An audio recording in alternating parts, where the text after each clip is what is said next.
بسم اللہ الرحمن الرحیم۔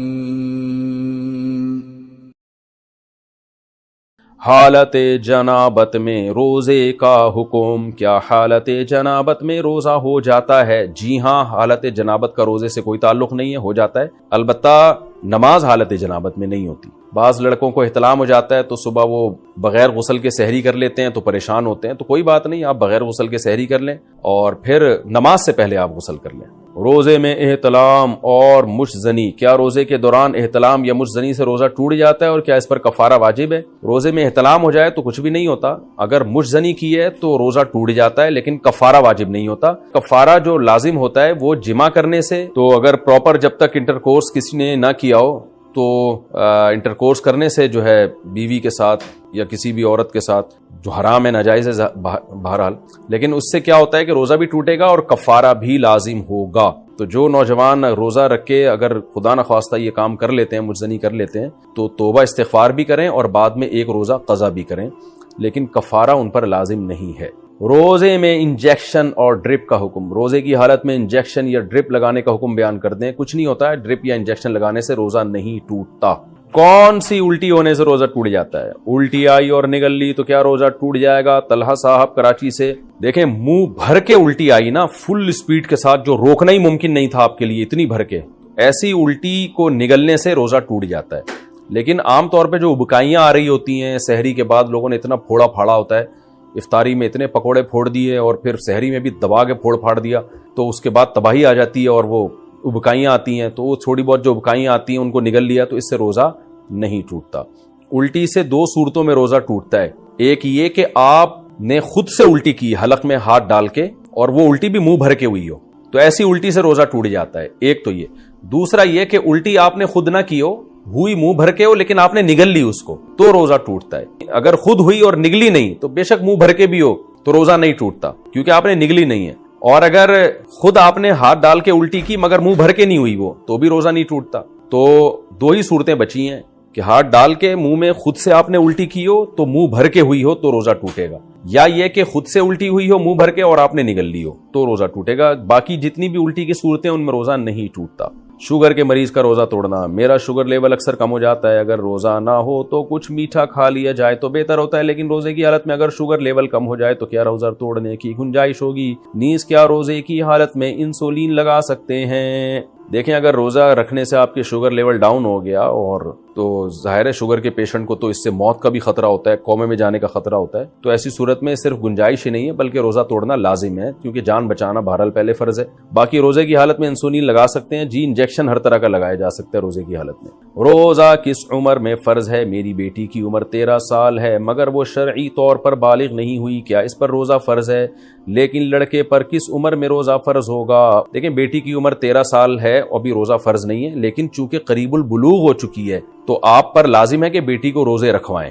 یہ بھی ممکن ہے کہ رمضان میں ہی اس کو مینسز آنا شروع ہو جائیں، تو جیسے ہی مینسز آنا شروع ہوں گے اسی دن سے بالغ سمجھی جائے گی، لہذا مینسز بند ہوتے ہی اس پر لازم ہوگا کہ روزے شروع کر دے، تو ورنہ اگلے سال تو روزے رکھنے ہی پڑیں گے اس کو، کیونکہ عموماً خواتین کو، بچیوں کو 14 سال سے پہلے مینسز آ جاتے ہیں، تو اس لیے آپ پر یہ لازم ہے کہ اس کو ابھی روزوں کی عادت ڈالنے کے لیے آپ اس کو سارے روزے رکھوائیں، ورنہ ایک دم سے روزے فرض ہوتے ہیں تو پورے رکھے نہیں جاتے پھر۔ اور لڑکے پر بھی جب پہلی دفعہ اس کو نائٹ فال ہو، احتلام ہوتا ہے، تو اس پہ روزے فرض ہو جاتے ہیں کیونکہ بالغ شمار ہوتا ہے۔ 13-14 سال کا اگر لڑکا ہے تو اس کو بھی پورے روزے رکھوانے چاہیے۔ ہاں، اس سے کم عمر ہے، جیسے 10 سال یا اس سے کم عمر کے لڑکے ہیں، تو پھر ان کو اگر گرمیوں کے لمبے لمبے روزے ہیں تو پھر پورے روزے نہ رکھوائیں، تھوڑے تھوڑے کر کے رکھوائیں، ان کو عادت ڈالیں۔ 13-14 سال کی عمر میں تو پورے روزے رکھوانے چاہیے بچوں کو، تاکہ ان کو عادت پڑے، بالغ ہونے کے بعد پھر وہ چھوڑیں نہیں۔ رمضان میں ذخیرہ اندوزی کرنا، رمضان میں ذخیرہ اندوزی کر کے قیمتیں بڑھا دی جاتی ہیں، اس کا کیا وبال ہے؟ اگر کوئی چیز مارکیٹ میں شارٹ چل رہی ہے، کھانے پینے کی چیز ہے، لوگوں کو مل نہیں رہی، تو اس میں ذخیرہ اندوزی حرام ہے، وہ غلط چیز ہے۔ لیکن اگر وہ اویلیبل ہے مارکیٹ میں، یہاں سے نہیں ملے گا تو وہاں سے مل جائے گا، تو پھر اگر کوئی تاجر روک لیتا ہے کہ جی میں بعد میں بیچوں گا تو ٹھیک ہے، اس میں کوئی گناہ نہیں ہے۔ ایسی ذخیرہ اندوزی جس سے لوگوں کو نقصان پہنچ رہا ہو، ان کی بیسک ضرورتیں ہی پوری نہ ہو رہی ہیں، وہ حرام ہے۔ کیا روزے سے تمام گناہ معاف ہو جاتے ہیں؟ کیا رمضان میں روزہ رکھنے سے کبیرہ گناہ بھی معاف ہو جاتے ہیں؟ دیکھیں، کبیرہ گناہوں کا اصول یہ ہے کہ جب تک توبہ نہ کی جائے وہ معاف نہیں ہوتے، اس لیے رمضان میں عام طور پہ کبیرہ گناہوں سے توبہ کی توفیق مل جاتی ہے، اس لیے کہا جاتا ہے کہ رمضان میں سارے صغیرہ کبیرہ گناہ معاف ہو جاتے ہیں۔ وجہ اس کی ہے کہ کبیرہ گناہوں سے بھی توبہ کی توفیق عام طور پہ رمضان میں مل جاتی ہے۔ روزے کی نیت کیسے کریں؟ روزے کی نیت کیسے کی جاتی ہے؟ اگر سحری میں آنکھ نہ کھلے تو روزے کا کیا حکم ہے؟ دیکھیں روزے کی نیت بس دل میں کی جاتی ہے. رمضان میں تو سب کی نیت ہوتی ہے, جو سحری کر رہا ہے تو اس لیے کر رہا ہے نا کہ روزہ رکھے گا, تو اتنی نیت کافی ہے. یہ جو مشہور دعا ہے وہ بھی صومی غدین نویت من شہر رمضان, یہ کسی حدیث سے ثابت نہیں ہے, تو بس دل میں نیت کافی ہے. البتہ رمضان کا جب آپ قضا روزہ کریں تو پھر نیت صبح صادق سے پہلے ضروری ہے. اور اگر قضا روزہ نہیں رکھ رہے, نفلی روزہ رکھ رہے ہیں یا رمضان کا روزہ رکھ رہے ہیں رمضان کے اندر, تو پھر نصف النہار سے پہلے بھی نیت کافی ہے. نصف النہار کا مطلب یہ ہوتا ہے صبح صادق سے لے کے غروب آفتاب تک جتنے گھنٹے بنتے ہیں نا, تو آدھا ٹائم گزرنے سے پہلے. تو اگر کسی کی سحری میں آنکھ نہ کھلے رمضان میں, تو جیسے ہی آنکھ کھلے بس وہ اسی وقت نیت کر لے, کیونکہ رمضان کا روزہ چھوڑنا کبیرہ گناہ ہے, وہ نہیں چھوڑ سکتے. اگر سحری میں آنکھ نہ کھلے تو بھی نہیں چھوڑ سکتے. بعض لوگ کم ہمت ہی کرتے ہیں کہ جی سحری میں آنکھ نہیں کھلی, دن بہت لمبا ہے, رات کو کھانا بھی تسلی سے نہیں کھایا تھا تو روزہ چھوڑ دیں. نہ نہ نہ, رمضان کا روزہ آپ نہیں چھوڑ سکتے سوائے اس کے کہ آپ سفر میں ہو یا آپ بیمار ہو. اس کے علاوہ آپ کے لیے اجازت نہیں ہے.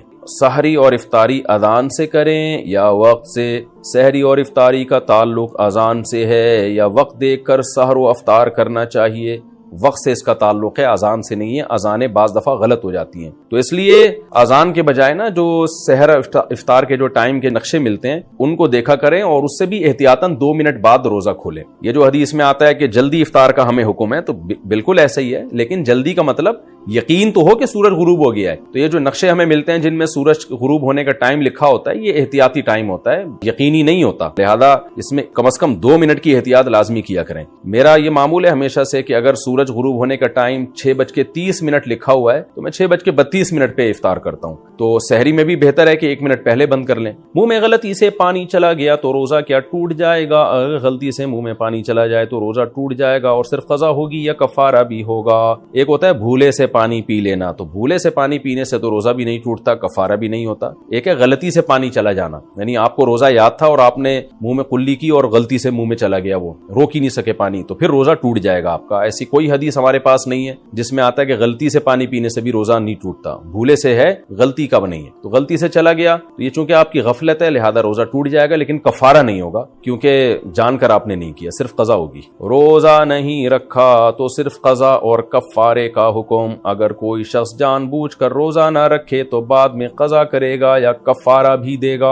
اگر روزہ رکھا ہی نہیں ہے تو پھر صرف قضا کرے گا, کفارہ نہیں دے گا, اور بہت بڑا کبیرہ گناہ بھی ہوگا, مرتکب ہوگا گناہ کا. اور اگر توڑ دیا تو پھر کفارہ بھی ہے 60 روزوں کا. روزہ توڑنے کا کیا وبال ہے؟ جان بوجھ کر روزہ توڑنے کا رواج بڑھتا جا رہا ہے, اس بارے میں کچھ ارشاد فرما دیں. بہت بڑا جرم ہے رمضان کا روزہ چھوڑنا بھی اور توڑنا بھی. چھوڑ دیا تو قضا رکھنی پڑے گی اور گناہ بھی ہوگا, توبہ بھی کرنی پڑے گی. اور دیا تو کفارہ ہے. کفارہ کیا ہے؟ 60 روزے لگاتار رکھنے پڑیں گے. دسمبر جنوری میں رکھ لیں جب دن ٹھنڈے ہوتے ہیں, بیچ میں 1 دن کا بھی ناغہ ہو گیا چاہے بیماری سے ہوا ہو تو پھر دوبارہ سے 60 رکھنے پڑیں گے. البتہ عورت کو مینسز کی وجہ سے جو ناغہ ہوتا ہے وہ معاف ہے, تو ورنہ کنٹینیو 60 روزے آپ کو رکھنے پڑیں گے. اور جو بوڑھے لوگ ہوتے ہیں روزہ رکھنے کی طاقت ہی ختم ہو گئی ان میں, پھر وہ 60 غریبوں کو 2 ٹائم کا کھانا کھلائیں گے. جوان آدمی جو روزہ رکھ سکتا ہو اس کو 60 غریبوں کو کھانا کھلانے سے کفارہ ادا نہیں ہوگا, اس کو 60 روزے ہی رکھنے پڑیں گے.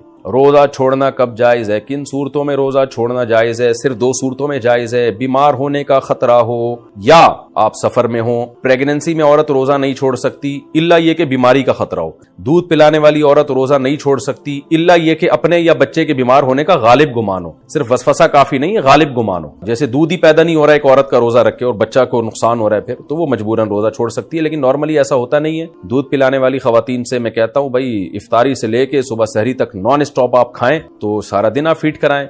نارمل خواتین رکھتی ہیں ہمیشہ سے, مسلمان سوسائٹی میں روزے رکھتی ہیں. پریگننٹ خواتین بھی رکھتی ہیں, بلکہ پریگننسی میں تو خواتین سے کھایا ہی نہیں جا رہا ہوتا, ویسے بھی متلی آتی ہے ان کو, تو وہ بلا وجہ سستی میں روزے چھوڑ دیتی ہیں. بہرحال اگر بیمار ہونے کا خطرہ ہے یا واقعی دودھ اتنا کم ہو رہا ہے کہ بچہ بیمار ہو جائے گا یا اس کا پیٹ نہیں بھرے گا اور وہ بیماری کی طرف جائے گا تو پھر روزہ چھوڑا جا سکتا. تو بیماری میں اور سفر میں. باقی کوئی عذر ایسا نہیں ہے جس میں روزہ چھوڑنے کی شریعت نے اجازت دی ہو. مزدور کو بھی روزہ رکھنا پڑے گا, اور آپ کا کل پیپر ہے تو بھی آپ کو روزہ رکھنا پڑے گا. مزدوروں کے لیے روزہ رکھنے کا حکم. کیا مزدور حضرات یا سخت محنت کش افراد روزہ چھوڑ سکتے ہیں؟ نہیں چھوڑ سکتے. مزدور کو بھی روزہ رکھنا پڑے گا, سخت محنت کش افراد کو بھی روزہ رکھنا پڑے گا, کیونکہ اللہ میاں نے روزے میں بیمار کو اور مسافر کو چھوٹ دی ہے. اب سوال پیدا ہوتا ہے شدید گرمی میں پھر مزدور کرے کیا؟ تو مزدور کوشش کرے نائٹ ڈیوٹی کرے، اور مالک کو بھی حکم ہے جو مزدوری کرواتے ہیں ان کو بھی چاہیے کہ مزدور کا خیال کریں، رمضان میں اس کو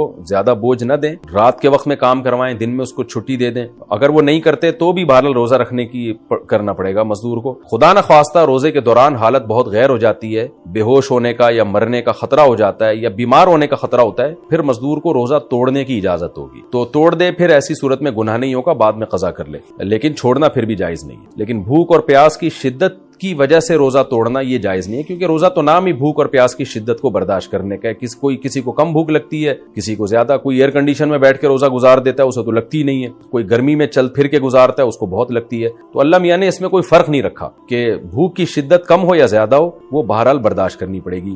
ہاں بیماری کا خطرہ ہو، جیسے آپ نے روزہ رکھا، شوگر لیول اتنا گر گیا، آپ پیشنٹ ہیں کہ اب خدا نہ خواستہ بے ہوش ہونے کا یا مرنے کا خطرہ ہو گیا، تو فوراً توڑنا پڑے گا، بلکہ توڑنا واجب ہے ایسی صورت میں۔ تو ناقابل برداشت بھوک میں روزہ توڑنا۔ بعض لوگوں کو روزے کی حالت میں بھوک کی شدت سے معدے میں شدید درد ہو جاتا ہے یا بھوک ناقابل برداشت ہو جاتی ہے، ان کے لیے روزہ چھوڑنے یا توڑنے کا حکم بیان فرما۔ ناقابل برداشت بھی بھوک اگر ہو جائے تو بھی روزہ نہیں توڑ سکتے، بلکہ ہمت کر کے پورا کرنا پڑے گا، کیونکہ پیاس اور بھوک میں برداشت ہے کے قابل ہے یا نہیں ہے یہ کوئی اللہ نے فرق نہیں رکھا۔ تو روزہ نام ہے کھانے پینے سے اوائڈ کرنے کا، تو چاہے وہ برداشت ہو رہی ہو یا برداشت نہیں ہو رہی ہو۔ ہاں البتہ بیماری کا خطرہ ہو یا جان جانے کا خطرہ ہو یا بے ہوش ہونے کا خطرہ، کیونکہ بے ہوشی بھی ایک بیماری ہے، تو اس صورت میں روزہ توڑ سکتے ہیں۔ اب کسی کے معدے میں شدید درد ہو رہا ہے شدید بھوک کی وجہ سے، تو یہ ایک بیماری ہے، کیونکہ نارمل ایسا ہوتا نہیں ہے، کتنی بھی بھوک لگی ہو آپ کو 24 گھنٹے بھی بھوکے نا آپ کے پیٹ میں درد نہیں ہوتا، لیکن بعض دفعہ کوئی بیماری ہے جیسے کسی کو السر ہے یا اور کوئی بیماری ہے جس کی وجہ سے بھوکا رہنے سے پیٹ میں شدید درد ہو رہا ہے، تو درد ایک بیماری ہے، بیماری میں روزہ توڑا جا سکتا ہے تو اس درد کو ختم کرنے کے لیے، لیکن ناقابل برداشت بھوک یا پیاس لگی ہے تو پھر روزہ نہیں توڑ سکتے۔ توڑ دیا تو 60 روزوں کا کفارہ ہے۔ بغیر داڑھی والے امام کے پیچھے تراویح پڑھنا۔ رمضان میں بغیر داڑھی والے حفاظ کرام تراویح پڑھاتے ہیں، ان کے پیچھے جماعت کا کیا حکم ہے؟ بھائی داڑھی والے کو ترجیح دینا چاہیے۔ آج کل یہ بہت برا رواج پھیل گیا ہے کہ داڑھی کٹانا تو کبیرہ گناہ ہے، کم از کم امامت کے مصلی پر جو اتنی مقدس جگہ ہے وہاں تو ایسے شخص کو کھڑا کرنا چاہیے نا جو کبیرہ گناہ کا ارتکاب نہ کرتا ہو۔ نبی صلی اللہ علیہ وسلم نے فرمایا خالف الیہود والنصارى، یہود اور نصارہ کی مخالفت کرو، اعفوا اللحى، داڑھی بڑھاؤ۔ تورات میں آج تک لکھا ہوا ہے کہ موسیٰ علیہ السلام کو اللہ نے کوہ طور پہ بلا کے کہا کہ اپنی قوم کو کہہ دیں کہ داڑھی نہ کٹائیں، اس کی وجہ سے یہودی بھی اب تک داڑھی رکھتے ہیں، تو یہودیوں سے عبرت حاصل کر لیں۔ تو اس لیے جو تراویح میں ہے نا ایسے امام کو ترجیح دینی چاہیے جو مکمل داڑھی ہو، جس کی اس کی ایک برکت ہوتی ہے، ایک نمائندہ بن کے اللہ سے بات کر رہا ہے، تو اس لیے بغیر داڑھی والوں کے پیچھے جو تراویح پڑھنے کا رواج ہے یہ قابل اصلاح ہے، اس کو کوشش کریں ختم کرنے کی۔ داڑھی والوں کو جو امام داڑھی رکھتا ہو اس کو پروموٹ کریں، اور پھر داڑھی بھی کافی نہیں ہے، بعض ائمہ ایسے ہوتے ہیں جو رمضانی امام ہوتے ہیں وہ پورے سال بدماشیوں میں لگے ہوتے ہیں، ساری اوٹ پٹانگ حرکتیں وہ کر رہے ہوتے ہیں، چوریاں وہ کر رہے ہوتے ہیں، لڑکیوں کو وہ چھیڑ رہے ہوتے ہیں، فلمیں ڈرامے وہ دیکھ رہے ہوتے ہیں، رمضان میں مصلی پہ مسجد میں آ کے وہ امام بنے ہوئے ہوتے ہیں، لوگ سمجھ رہے لوگ ان سے دم کرا رہے ہوتے ہیں، تو یہ بھی غلط ہے۔ ایسے امام کو چاہیے بھائی اپنی گھر میں نماز پڑھا لے تو ٹھیک ہے نا، اپنی قرآن مکمل کر لو، ہم ان کو یہ تو نہیں کہتے کہ قرآن مکمل نہ کریں، لیکن مسجد میں مصلی پہ بہرحال اس کا خیال کرنا چاہیے کہ ایسے شخص کو امام بنائیں جس پہ لوگوں کو اعتماد ہو، اس میں تقویٰ ہو، اس میں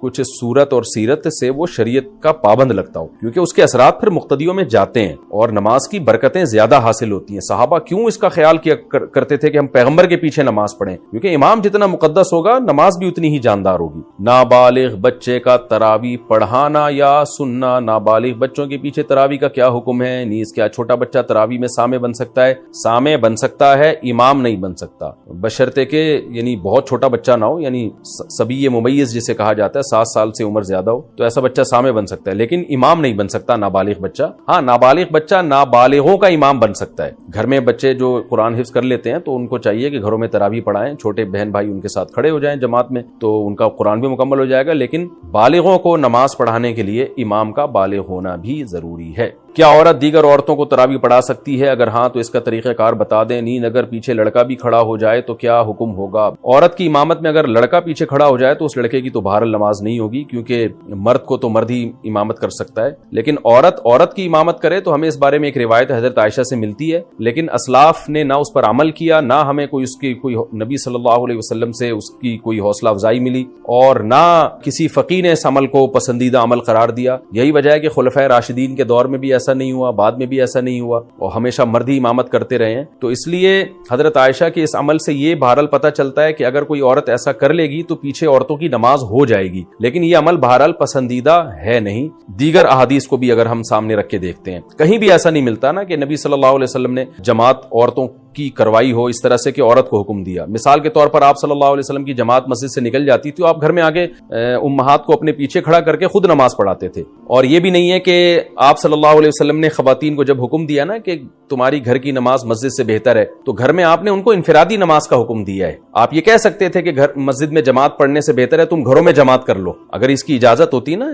جیسے کہ آج کل بہت سے اسکالرز فتویٰ دے رہے ہیں کہ عورت کو نماز پڑھا سکتی ہے۔ اگر ایسا ہوتا، عورتوں کو پھر گھر میں انفرادی نماز کا حکم تھوڑی ہوتا، بلکہ عورتوں کو حکم دیا جاتا کہ گھر میں اپنی جماعت کرا لیں وہ، لیکن ہمیں کہیں بھی نہیں ملتا۔ تو صرف ایک حدیث کو دیکھ کے کبھی فیصلہ نہیں کیا جاتا، باقی بھی تمام احادیث کو دیکھا جاتا ہے۔ تو ان تمام احادیث کو دیکھ کے فقہا نے جو استدلال کیا وہ یہ ہے کہ اگر عورت کو نماز پڑھا دے تو نماز ہو تو بہرحال جائے گی، لیکن یہ عمل بہرحال مکروہ اور ناپسندیدہ ہے، یہ قابل ترغیب عمل نہیں ہے۔ اس لیے خواتین کو چاہیے کہ وہ انفرادی نماز پڑھیں، جماعت سے پڑھنی ہے تو مرد کو امام بنائیں، اس کی اقتداء میں نماز پڑھیں۔ اور اگر بالفرض عورت کو نماز پڑھاتی ہے مکروہ ہونے کے باوجود، وہ کہتی نہیں شوق ہے اس کو پڑھانے کا، تو پھر خواتین امام جو ہے نا وہ صف کے بیچ میں کھڑی ہوں گی، وہ آگے نہیں کھڑی ہوں گی۔